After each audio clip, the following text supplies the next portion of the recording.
Around 6 p.m. on Wednesday, Patrick Tunn arrived home after working an extra hour and a half to finish a wiring job assigned by his supervisor, way behind schedule earlier that day.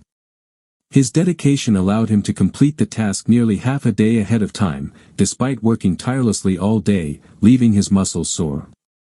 His wife, Glenda, had left that morning for a 3-day seminar in Columbus, which allowed him to focus on his work.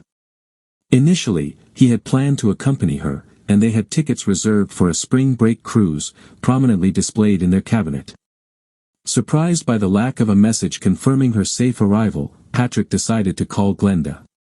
He dialed her cell phone from the house phone, and she answered after just 2 rings, expressing joy at his call and mentioning she had been about to call him. Patrick wasn't surprised, as his home phone showed her number.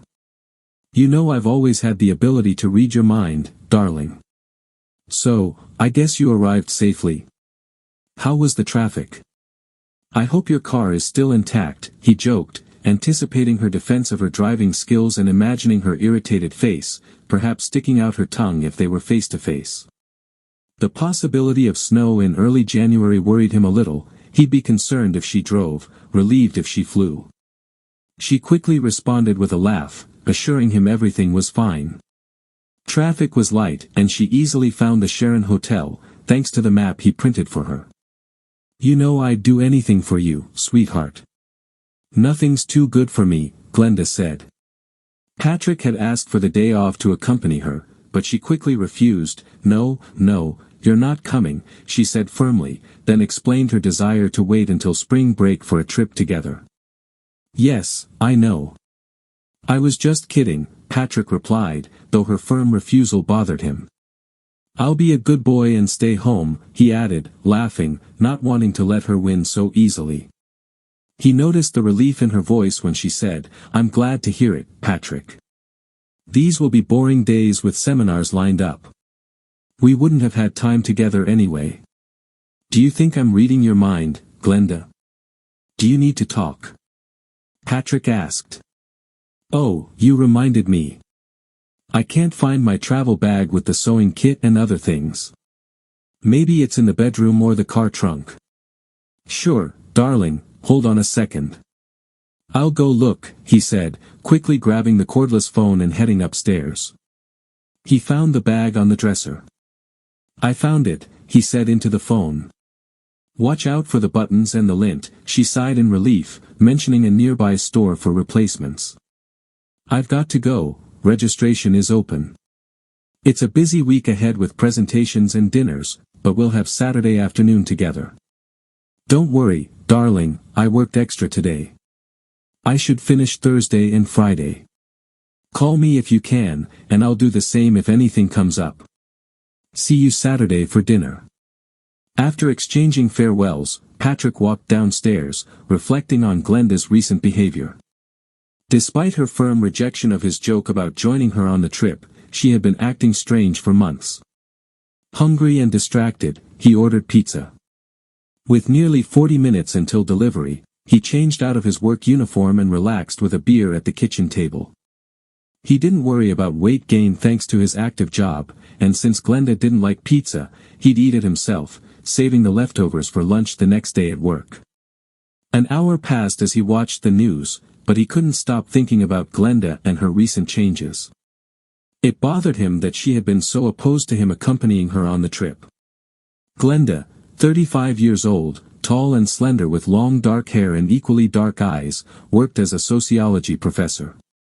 She took pride in her success as a junior faculty member, mentioning she had more classes than others but had a teaching assistant to help with grading and advising. When the fall semester began, she spoke about her teaching assistant, Anthony, a soon-to-graduate student who took on some of her responsibilities. His name came up occasionally, but not recently.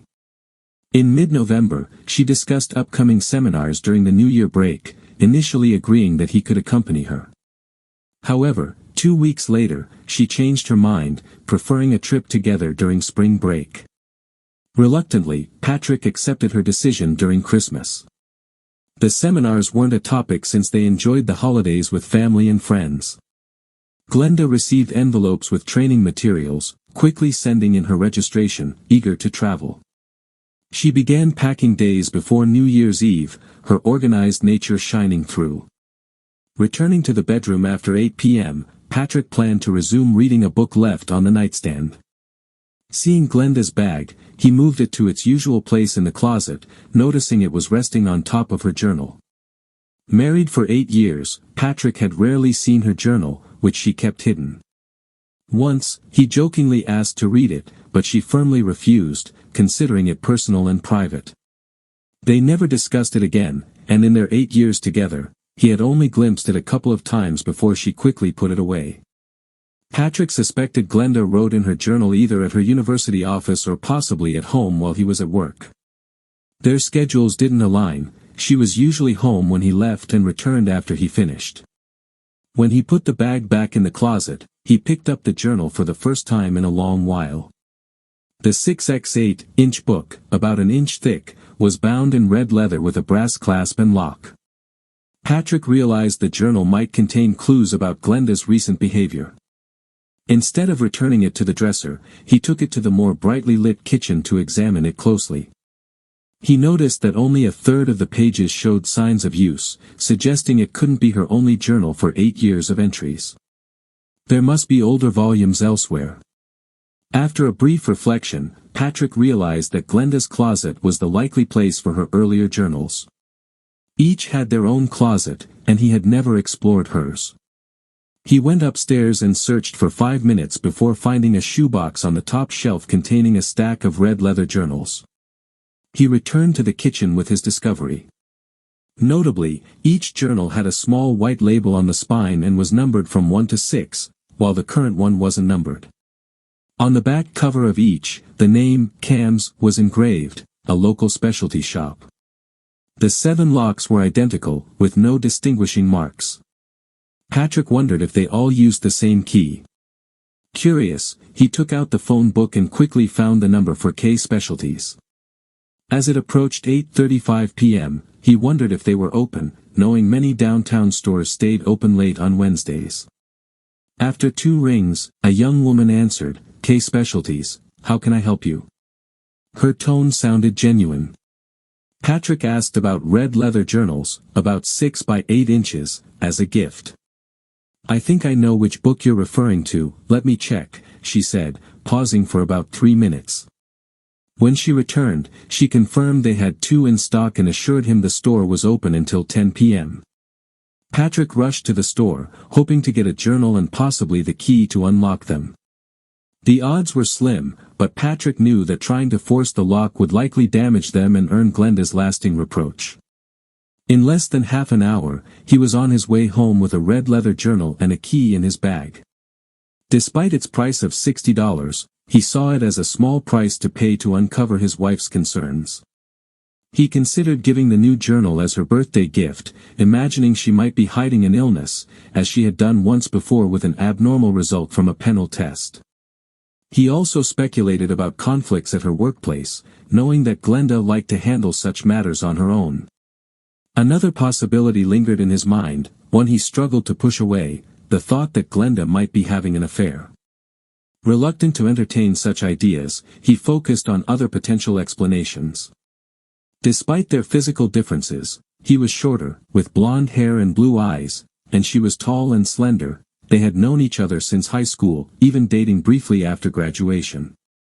Their paths diverged, with Patrick becoming an apprentice electrician and Glenda pursuing higher education. They reconnected at university and quickly married after her graduation. With Patrick established as a master electrician and their house purchased, they planned to buy a bigger one and had discussed starting a family, deciding that Glenda would stop taking birth control at the end of the school year. Back at home, Patrick wasn't entirely sure if the key to the new journal would fit. He found it in a small envelope inside the journal box, and it seemed too small. He realized he should have asked the shop assistant about the key's compatibility. If it didn't fit, he would abandon the attempt rather than search for Glenda's hidden keys. 5 minutes later, he was seated at the kitchen table with a stack of journals, contemplating whether to use the key on Glenda's latest journal. Concerns about her health and persistent curiosity pushed him to continue. He hesitated, fearing he was betraying her trust, but finally decided to unlock it. The key fit perfectly. As he flipped through the pages, he found Glenda's recent entries, dated the previous day and filling most of the page. He quickly read the neat handwriting, and his expression faded as tears filled his eyes. He moved to the kitchen counter, accidentally squeezing his soda can, causing it to spill over his arm. Eventually noticing the mess, he cleaned up and moved to the living room, placing the journals on the side table. He turned on the lamp and settled into his chair with the 7th journal, anxious to uncover the truth behind his shattered perception of his wife and their life together. Instead of reading in reverse, he opted for chronological order, hoping for answers. He was tempted to confront her at the hotel but dismissed the idea, fearing a lost battle or an emotional crisis. The first page, dated early June, marked the beginning of Patrick's search for clues in Glenda's journal. Despite finding satisfaction in her life, career, and marriage, none of the summer entries shed light on the shocking revelation from the final page. However, in early September, he found a crucial entry hinting at the answers he sought. On September 8, Glenda wrote about meeting her new teaching assistant, Anthony Romano, describing him as a bit taller, with dark hair, dark eyes, and a short beard. She noted his impressive qualifications. Patrick searched the journal for more mentions of Anthony but found nothing in the subsequent entries. Glenda seemed content but slightly anxious about managing a large class of over 100 students. On September 15, Glenda wrote about Anthony assisting in her large class, answering students' questions while she prepared lecture materials. She observed that her female students seemed to like him, comparing him to Leonardo DiCaprio. As Patrick read further, mentions of Anthony Romano became more frequent, prompting him to examine the passages more closely. On September 20, Glenda noted that classes were proceeding normally, with some students dropping out due to difficulty. She observed Anthony watching her during lectures from the front row and planned to assign him more work. On September 24, Glenda mentioned working on a reading assignment when Anthony visited her office, efficiently helping her with the task. She also expressed her intention to discuss future plans about having children with Patrick, marking the first mention of this topic. By September 30, Glenda noted Anthony's continued attention during lectures, despite her disapproving looks. Female students approached him with questions, showing more interest in him than in her. Despite this, Glenda felt pleased with her students' progress and the pressure she faced as a tenured professor. While the subsequent entries omitted mentions of Anthony, Glenda remained optimistic about her classes and expressed her desire to discuss family plans with Patrick after her first year as a tenured professor, planning to start trying for a baby at the end of the school year. On October 8, Glenda excitedly shared her decision with Anthony to start a family with Patrick after the spring semester. His supportive reaction led to an unexpected hug in her office, though she gently reminded him of their surroundings. On October 10, Glenda felt uncomfortable when Anthony locked the door to her office during a visit. However, he complied when she asked him to unlock it. His brief stay left her questioning his intentions.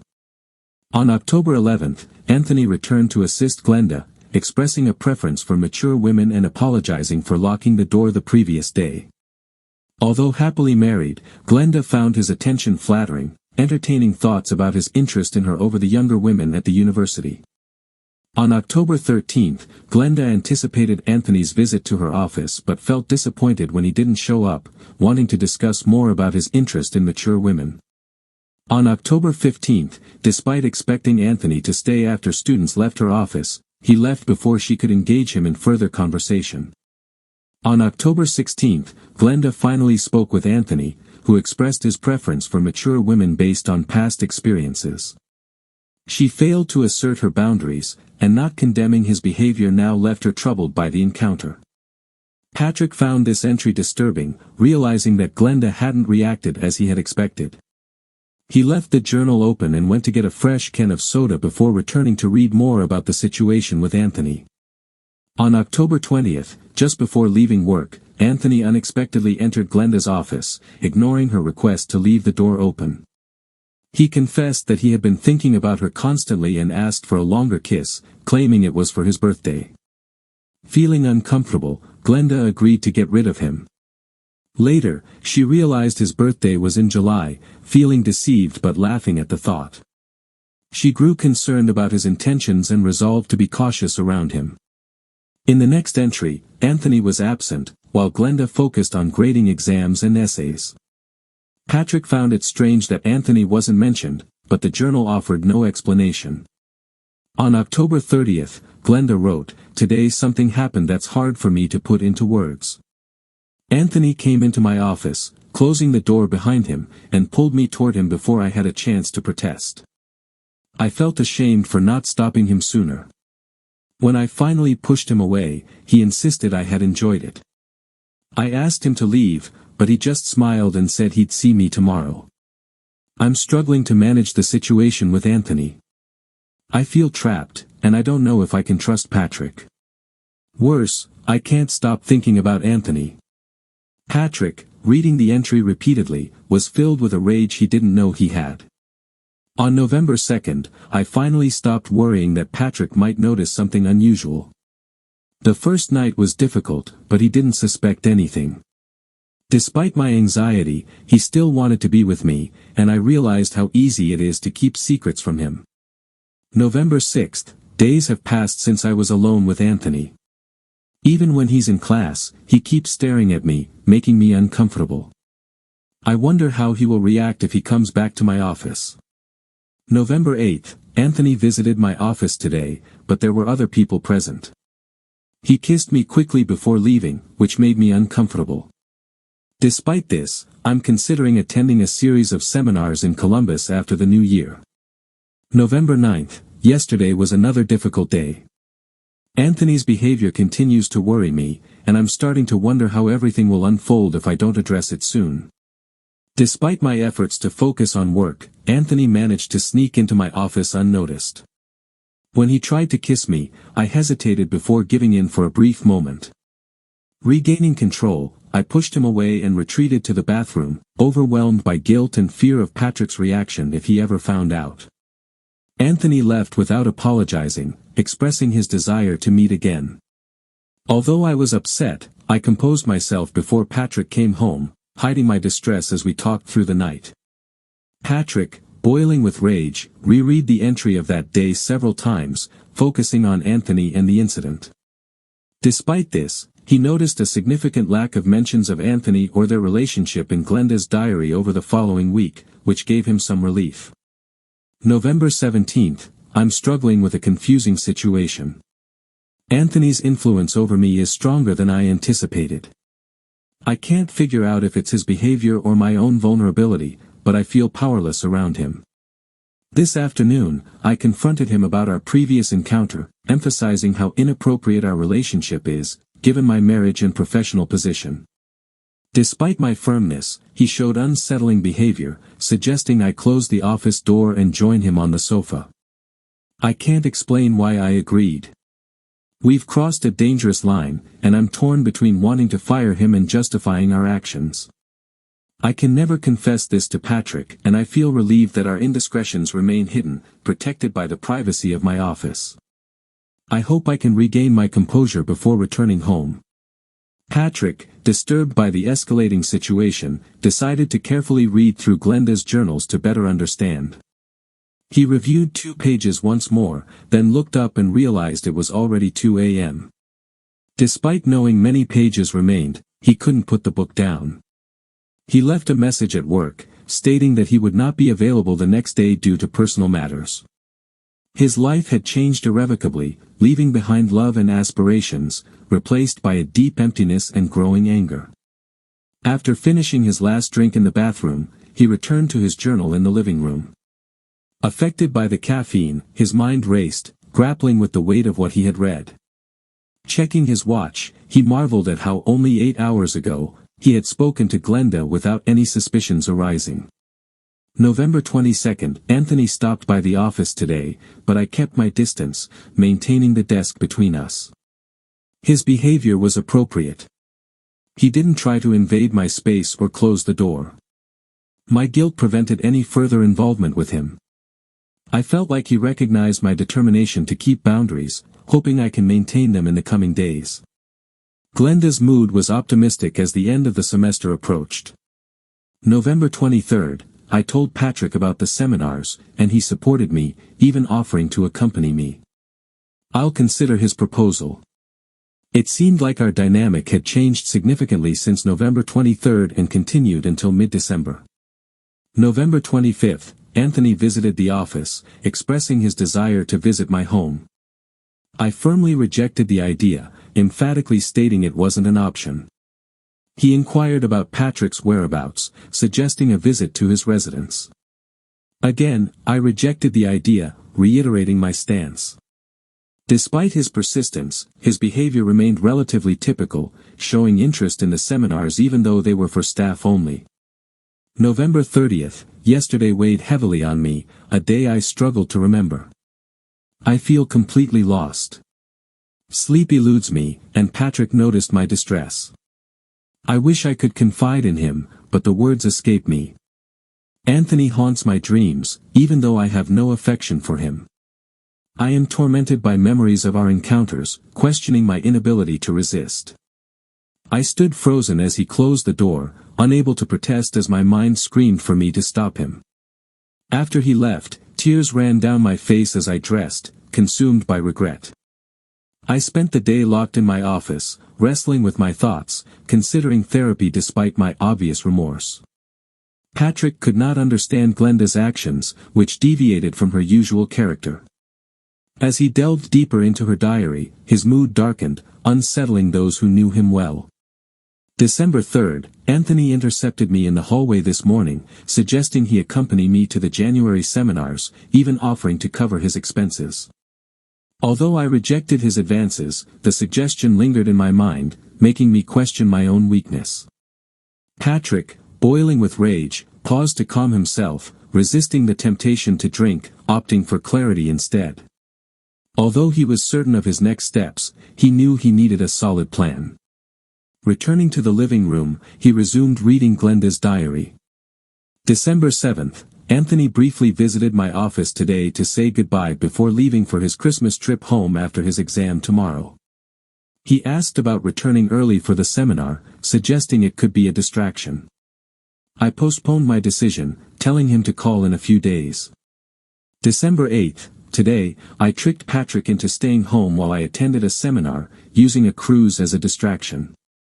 Despite his reluctance, he finally agreed. I feel guilty for deceiving him, even though I haven't decided to meet Anthony. I'm considering reflecting on our previous encounters in my office. Despite being content with Patrick, I inexplicably entertain thoughts about Anthony, valuing his experience. I await his call, wondering if he'll persist or give up. December 12th, Anthony called, reiterating his desire to join me in Columbus. He proposed booking adjoining rooms, suggesting I introduce him as my brother. He plans to confirm tomorrow and cover the cost of the room. Now I face the decision of consciously betraying Patrick. December 14th, Anthony called again today, excited about our upcoming stay at the Sheraton. Reluctantly, I made the reservation, feeling guilty. By the time the spring semester ends, he will no longer be a teaching assistant. I hope I can resist further temptations. Anthony has a certain charm that intrigues me, unlike anyone else. I fear that if Patrick finds out, it will devastate him. On December 28th, Anthony called me at home using a code name, in case Patrick answered. He confirmed our plans for New Year's Eve, and I reluctantly agreed, though deep down, I also felt excited. I hope this meeting will finally put an end to our affair. Patrick had to work, giving me the opportunity to finalize the trip. Although I had never spent consecutive nights with another man before marrying Patrick, I decided to go ahead with Anthony's proposal, hoping it would stir my emotions. Patrick looked at the time. It was almost 2 a.m. He was close to finishing Glenda's diaries but was determined to read them all. Even though he knew she hadn't physically cheated, he needed certainty. With tasks ahead, he left the last page unread, opting for a cup of coffee. He could rest later. January 3rd, tomorrow is the big day. I'm leaving for 3 days of seminars and nights with Anthony. I'll pick him up before leaving town and drop him off afterward. Thankfully, Patrick didn't insist on coming with me. I've got a map to make sure I find the way. I discovered a Victoria's Secret nearby and plan to buy outfits to wear with Anthony. I feel uneasy about it, but I plan to wash them before seeing Patrick. I forgot to remind Anthony about contraception, but we can stop by the pharmacy before checking in. Surprisingly, I'm excited, though I worry Anthony might expect new things. I'll save any new experiences for our cruise, framing it as an adventure. I've started packing, hoping Patrick doesn't suspect anything, reading my thoughts. I wonder if I'll be able to go through with it. What happened in my office was spontaneous, but this trip will be planned. I could back out and cover Anthony's expenses, but I already feel excited just thinking about it. Patrick finished Glenda's 7th journal, contemplating everything he had read over the past 9 hours. He started formulating a plan for the next 3 days, convinced that his marriage was over. Even if Glenda backed out of her arrangement with Anthony, the trust was broken. Forgiveness seemed unreachable, and his love for her was fading, while his animosity toward Anthony was growing. Before noon, he dialed a number on his computer screen for investigations. "How can I help you?" The professional tone of the woman who answered reassured him. They handled divorce cases. Patrick asked, unsure of the exact term, but assuming it included his needs. "Does that mean investigating unfaithful spouses?" "Yes, it does." "Would you like to speak with an investigator?" Her response reassured him. "Yes, please, I'm interested in your services," Patrick said. After a brief wait, a male voice answered the line. "This is John Perot. How can I assist you?" Patrick wasted no time explaining his situation. "I suspect my wife is having an affair with a man at the Sheraton Hotel near the airport. Can you provide photographic evidence and give me a quote?" Patrick wasn't sure how to articulate his request precisely. "The Sheraton. We can handle that. Is this happening currently? What's the time frame?" Patrick settled in and explained, "My wife is there until Saturday morning. She's in room 412, and the man with her is in 414, adjoining rooms. They stayed there last night too, but I only decided to take action this morning. She's attending seminars, and he's accompanying her." Patrick wondered if the investigator would catch the subtle irony and laughed. "I understand. Now, I need more details about your surveillance preferences. First, can you provide their names and descriptions?" Patrick described his wife and offered to send a photo if necessary. He had found the firm online but preferred a direct conversation. He also provided Anthony's full name and a vague description from his wife's diary. "It's simple, Mr. Dunn. We can install cameras in their rooms this afternoon and leave them there until after the weekend. Installation is quick, and we have access to the rooms for a flat fee per entry. If you only need photographic evidence and not continuous monitoring, the cost is a fixed fee of $800. Wouldn't it be cheaper to use just one camera? I only need confirmation that they were together. I'd prefer to verify tonight and receive the photos by tomorrow afternoon. We'll need cameras in both rooms since we're not sure which they'll use. Our fee covers quality equipment and access charges, including hiring a maintenance worker for 2 entries, installation and removal, adding $100. Excuse me, I'm new to this. I'll pay in advance with a credit card on your website." "Great. Complete the form and mention case number 1372. Once paid, we'll install the cameras and send you a DVD with the footage. Please provide your name and address for delivery." Patrick found the process straightforward, but receiving the DVD by mail was practical. He could hold on to the DVD until he was ready to confront her. "Now, I only need photos showing they were together, nothing explicit, just evidence of the affair." "Understood, Mr. Dunn. We'll capture stills from the video feed." Patrick provided his phone number and paid with a credit card during the call.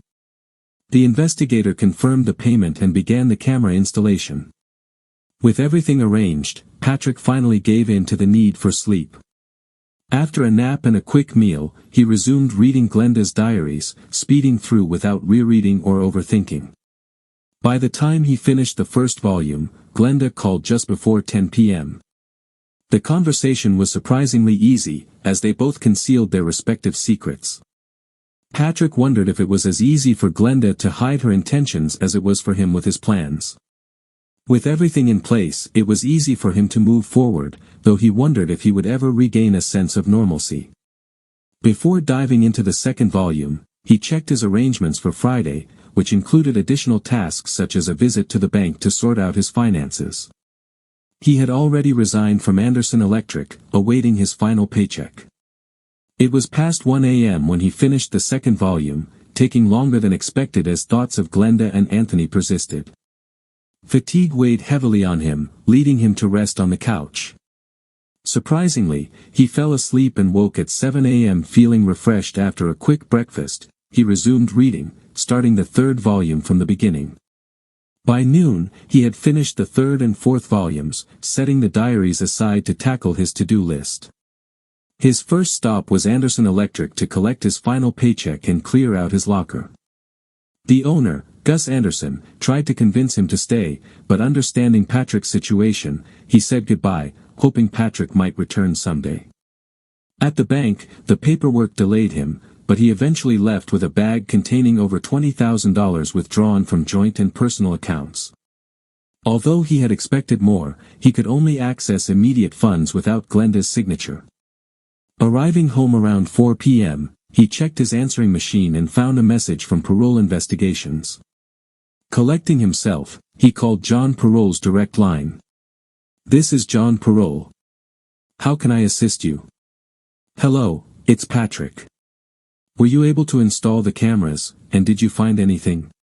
"Yes, Mr. Dunn. We installed cameras in both rooms yesterday afternoon and obtained results today. Both rooms were vacant during the operation, so it was quick." Patrick paused before asking, "Did anything significant appear in the footage?" He waited anxiously for John Parole's response.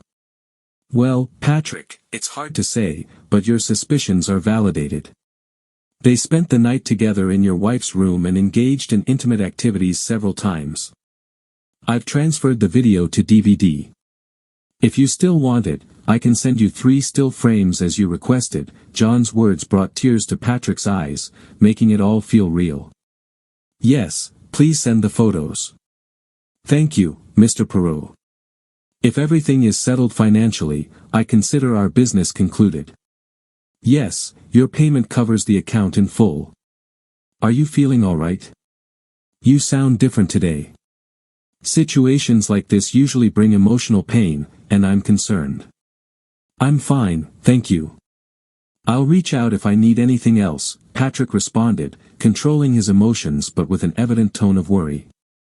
"Your lawyer might need a copy of the DVD unless you're seeking grounds for divorce beyond infidelity. We'll keep it for a year or until we receive further instructions.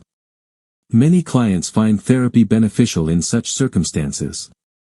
Although it's not my area of expertise, a supportive therapist can make a significant difference," John suggested. "Thank you for your assistance, Mr. Parole. I have a plan to deal with this." "I appreciate your professionalism," Patrick said, ending the call before continuing any further discussion. With a stoic expression, he remained seated at the kitchen table until the sound of an incoming email caught his attention. Quietly, he entered the room with the computer and accessed the email from Parole Investigations, reviewing each of the 3 attached photos. He quickly sent them to the printer loaded with 8 by 10 photo paper. In a few moments, the tangible evidence of his wife's affair materialized in his hands. None of the photos showed explicit acts, but one, showing both of them lying together under a sheet, bothered him the most. It marked an emotional turning point for Patrick. After one last review of the photos, Patrick placed them in a brown envelope waiting on the kitchen table. Returning to his chair, he resumed reading the 5th journal. Just before midnight, he finished the last 2 volumes of Glenda's diaries, reflecting on their contents. Patrick realized how closely Glenda had adhered to his perceptions of her. Although there were few surprises, the diaries revealed numerous insights into her past, shedding light on previously unexplored aspects of their relationship. He discovered that Glenda struggled with insecurity more than he had previously thought, as evidenced in her diary entries. However, her deep love for him puzzled Patrick, making her actions with Anthony even more inexplicable. One revelation was that their initial meeting at a birthday party was not a coincidence. Glenda had orchestrated the encounter, expressing excitement at the prospect of reconnecting with him. Absorbed in reading the 2 volumes, Patrick later realized Glenda hadn't called, and he felt hungry. As he prepared a sandwich and a drink, thoughts about Glenda and Anthony's interactions consumed him. These thoughts, combined with his decision, fueled his restlessness that night. Whether it was the food or the vivid images of Glenda and Anthony that persisted in his mind, every time he closed his eyes, he struggled to rest. At 7 a.m., Patrick gave up on trying to sleep and got up to begin his meticulously planned day. With a full agenda ahead, he opted for an early start. At 8:30 a.m., he called his closest surviving relative, his brother Samuel. Although they weren't estranged, their interactions were infrequent, generally limited to obligatory holiday gatherings. Barely 2 weeks earlier, Samuel, his wife Mary, and their children, Sammy and Brenda, had visited. Patrick sensed Samuel's surprise at his unexpected morning visit, but he found his brother and family available, staying until shortly after 10 a.m. Patrick finally arrived at his brother's house, aware of the children's eagerness to resume their tasks. He gathered them in the kitchen while Mary brewed fresh coffee. Patrick and Samuel sat at the table, reminiscing about their recent Christmas gathering. Patrick recalled the family's upcoming trip to Disneyland during spring break. Delighted by the surprise, he gifted each child a $100 bill, provoking expressions of gratitude and warm hugs. "You didn't have to do that, Patrick," Samuel commented, "but it was kind of you. Seeing them so happy. How have you been? Did you win the lottery?" Patrick offered a weak smile. "No, I wasn't that lucky. My fortune isn't something I can brag about. I just felt like being generous."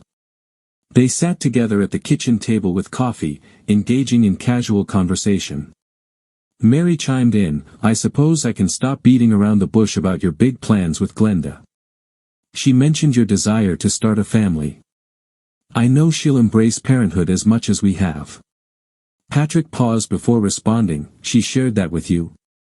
Women don't seem to keep many secrets." Before Mary could continue, Patrick redirected the conversation, asking his brother about his job as a restaurant manager. After finishing their cups of coffee, Patrick stood up to leave.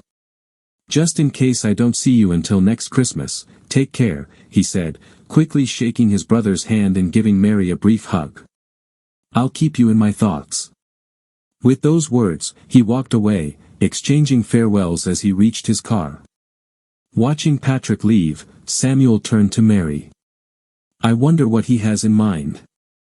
"He seemed worried but not willing to talk," Samuel commented.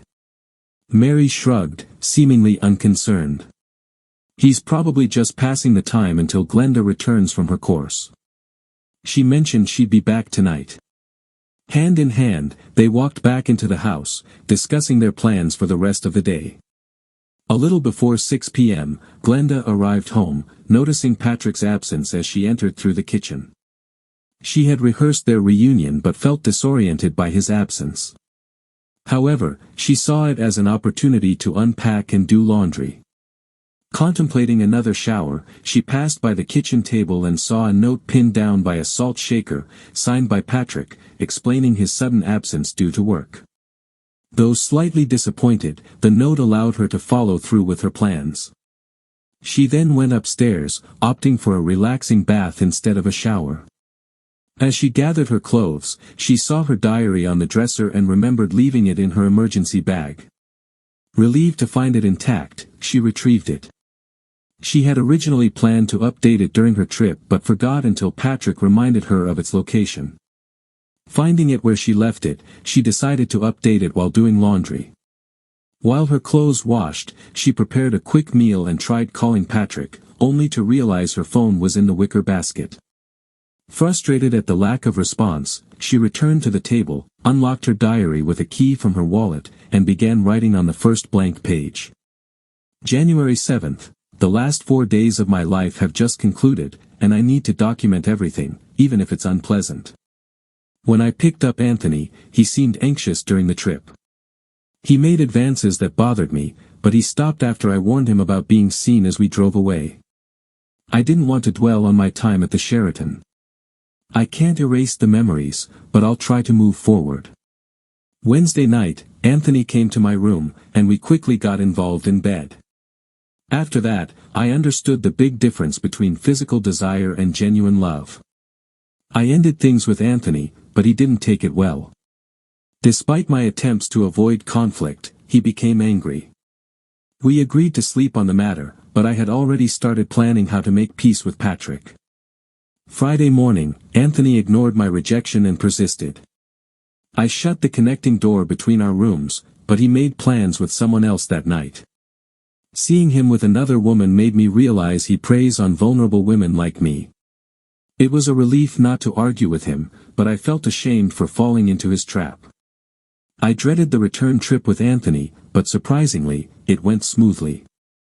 Seeing him for who he truly was gave me control over our interaction. He behaved decently and accepted my decision to end things. While driving, I resolved to seek therapy to understand and overcome my vulnerability toward him. I am determined never to betray Patrick again. I've also decided to stop taking birth control and embrace the possibility of having children. After finishing her long diary entry, Glenda used the pen as a bookmark, left the book on the table, and went upstairs to prepare a bath, taking the cordless phone with her in case Patrick called. She filled the tub to the right level and added bath oil, then lit some candles before sinking into the warm water to relax. She closed her eyes, almost drifting off, but felt as though she was being watched. Glancing cautiously around, she saw no one in the bedroom and settled back into the water. As she relaxed again, she pondered how to make amends with Patrick after her misguided involvement with Anthony. An hour later, feeling rejuvenated, Glenda returned to the kitchen. After transferring the laundry to the dryer, she went back to the table to review her diary entry. Momentarily confused by the absence of the pen from the book, she remembered leaving it there but then saw it on the kitchen table near the wicker basket.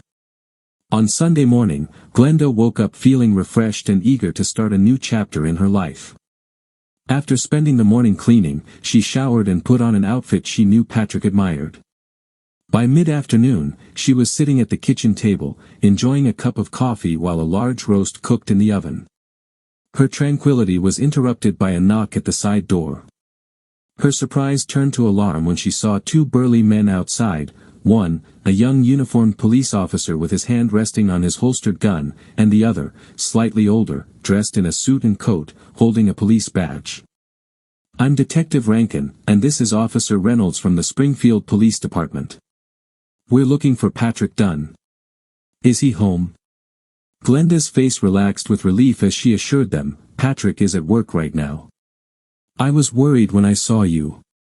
I'm his wife, by the way. Maybe I can help," she added quickly.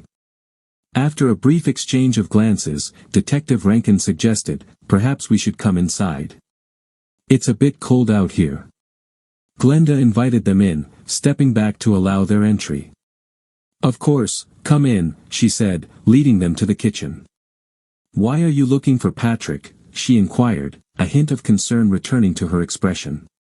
"He's not in any trouble, is he?" she added anxiously. Detective Rankin quickly reassured her, "No, it's nothing like that. As far as we know, your husband is perfectly fine.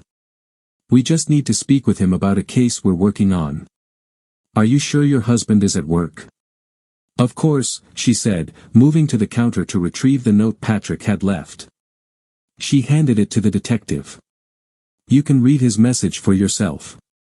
It was there when I got back from my trip last night." Officer Reynolds stood by the counter, watching the back entrance to the kitchen, his hand still resting on his weapon. After reading the note, the detective handed it back. "May I keep this, Mrs. Dunn?"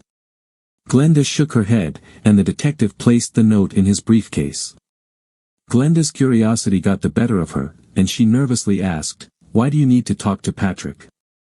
What interest could the police have in him? He's never been in trouble." The detective responded, "This morning, we received a homicide call. The call was traced to your husband's cell phone. We're working with his provider to determine his location at that time." Glenda was flooded with relief. There must be some mistake. "I tried calling my husband last night when I got home, but I found his cell phone here." She pointed to a wicker basket on the kitchen table. The detective looked skeptical. "May I check the phone?" He walked to the basket, examined it briefly, then picked it up and placed it back on the table. "I don't see any cell phone here, Mrs. Dunn. Are you sure you're not mistaken about the timing? Perhaps it wasn't yesterday?" Glenda's expression of surprise confirmed that the basket was indeed empty. Despite her obvious confusion, she searched around the counter in disbelief. "I don't understand. His phone was here when I tried calling him last night," she explained, frustration and worry evident as she glanced between the officer and the detective. "Well, I can't explain why the phone isn't where you say it should be, Mrs. Dunn. It seems the call traced to your husband's phone was indeed made from it," the detective said, making a note in his folder. "Do you know Anthony Romano?" Glenda was startled at the mention of the name, her face briefly paling. "I know Anthony Romano, but my husband doesn't. Anthony was my assistant last semester," she clarified. After a quick exchange of glances, the detective continued, "So, your husband had no reason to dislike Mr. Romano? Are you absolutely sure he didn't know him?" Glenda's panic grew as she answered, "No, he never met Anthony." The detective took a few more notes before looking up again. "It seems your husband knew Mr. Romano well enough to make the call reporting that he had been eliminated." Glenda, shocked, sat down and exclaimed, "Anthony is dead. I dropped him off at his house yesterday around 5:30. How could he be dead?" Detective Rankin took a seat across from her and asked, "What was your relationship with Mr. Romano? Could there have been a motive for your husband's involvement?" Glenda's face paled as the detective spoke. After a moment, she regained her composure and stated, "Anthony was just a high school student. Neither my assistant nor my husband would have had any reason to harm him." Despite her words, her tone lacked conviction. The detective let the silence linger for nearly half a minute before speaking again. "When we arrived at the address provided by your husband, we found evidence of an attack on Mr. Romano as he entered his house. A travel bag was in the hallway, along with footprints indicating a struggle. It appears Mr. Romano lost the fight and was dragged into the kitchen, where he was tied to a chair with nylon straps commonly used for electrical cables." As the detective described the scene in Anthony's house, Glenda began to cry softly. Mr. Romano was shot in the leg before being dragged into the kitchen. The coroner suspects a major artery was hit, given the significant blood loss. The results of the autopsy are pending, but it appears Mr. Romano suffered multiple blows before succumbing to a single gunshot to the head, the detective continued. Preliminary ballistics suggest that the weapon used was a .25 caliber semi-automatic pistol registered in your husband's name. The detective consulted his notes before continuing. Forensics preliminarily suggest he was shot in the groin post-mortem, a non-lethal wound. The estimated time of death is between 6 and 8 p.m. yesterday. At this point, Glenda interrupted, stating, "Patrick could never commit such an act, that's not the kind of person he is." Her tears had lessened, replaced by obvious anger. The detective glanced at his notes before proceeding. "According to state records, your husband owns a permit for a .25 caliber semi-automatic pistol. One of the bullets recovered from the chair matches this caliber, tentatively linking it to his weapon. The motive remains unclear." Detective Rankin opened his folder and eventually produced 3 photocopies, placing them on the table in front of Glenda. These are copies of 3 photos found at the crime scene. Their positioning near Mr. Romano suggests they were shown to him before his death. The blood spatter indicates someone was present during the fatal shot. I don't believe you've been entirely truthful about your connection with Anthony Romano or your husband's involvement with him. Glenda took the photocopies, her expression shifting to one of shock as she examined them. As the realization sank in, she began crying uncontrollably, insisting, no, Patrick couldn't have known. Just as the detective was about to elaborate on more details of the crime scene, his cell phone rang. During the 3-minute call, he mostly remained silent, jotting down notes in his notebook. Meanwhile, Glenda's crying subsided, leaving her sitting quietly with her hands covering her face, tears running down her cheeks. After finishing his notes, the detective looked at Glenda and revealed, the call from your husband was traced to Windsor, Ontario. Local authorities collaborated with the phone provider to locate his device, which was found in a bag containing credit cards and a .25 caliber semi-automatic pistol registered in his name. The bag was discovered in a trash bin in the Walmart parking lot. Neither he nor his vehicle were spotted, although license plates matching his car were found in the trash. They suspect he may have changed the plates to blend in with Ontario traffic. This news did not console Glenda, who remained seated at her desk, crying inconsolably. After observing her for a few minutes, the detective pulled out another photocopy from his folder and presented it to her. It showed a small brass key next to a ruler. There was a key in the photos, its significance is unclear. Do you recognize it? Glenda examined the image and quickly retrieved her purse. Within moments, she produced a matching key from her wallet, holding it up next to the photo. At that moment, she lost control, collapsing into her chair. Her only words were, diary, and Patrick.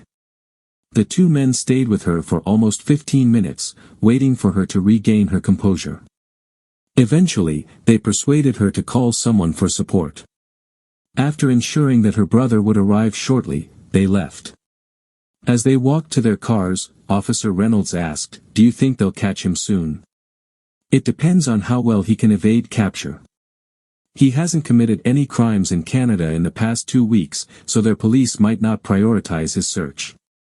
He's not a serial killer.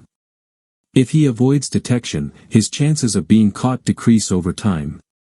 If he remains free for 6 months, we might consider seeking publicity through TV shows like Most Wanted, as they've had success in similar cases," the detective explained.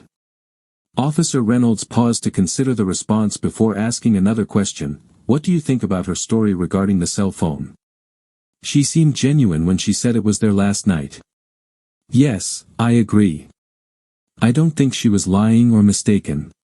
My hunch is that Patrick came back but didn't follow through with his plan while he was here. He probably saw his phone and decided to take it with him," said Detective Rankin. The officer looked puzzled.